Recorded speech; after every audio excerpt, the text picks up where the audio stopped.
So the war ends, and actually Bob Slaughter does go back. He recovers from his wounds. He goes back.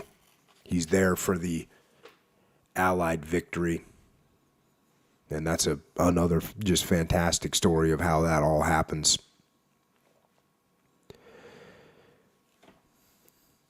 And then he was out of the army.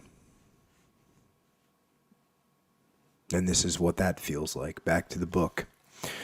On July 13th, 1945, I was suddenly separated from the service, discharged at Fort Meade, Maryland, with a few dollars in my pocket and the khaki uniform on my back.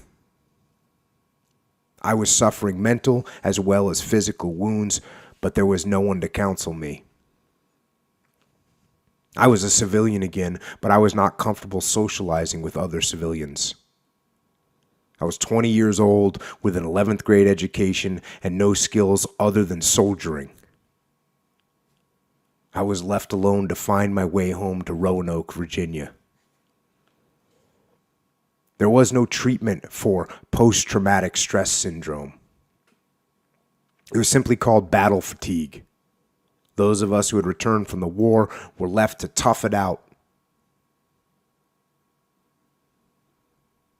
The years rolled by, our hair grayed and thinned, waistlines grew, and many of our company associates developed health problems. Our generation smoked cigarettes and drank hard liquor. Many of our men who had hiked halfway around the world became sedentary. We didn't like to exercise. We traveled to the beach or went to swimming pools thinking that sunshine was good for the skin. Many were disabled by wounds, drank and smoked too much, and died prematurely. The war still took its toll long after it was over. Rarely did anyone talk about the war.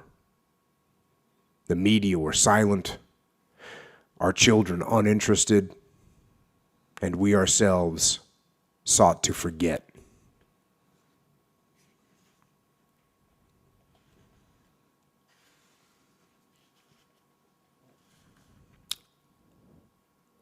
I got married, raised 2 sons, and went to work for a mid-sized newspaper in a mid-sized community.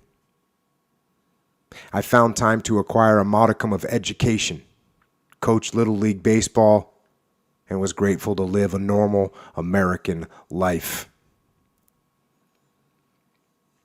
Too many of my Army buddies failed to reach their 25th birthday, and many of those who did were never the same. After what they had been through, they just couldn't adjust to the real world. Many of them fell prey to alcohol, loose women, radical religion, or isolation, anything to help them get through each day, month, and year. 7 of our D Company men committed suicide. Compared to those and thousands more, I have been blessed.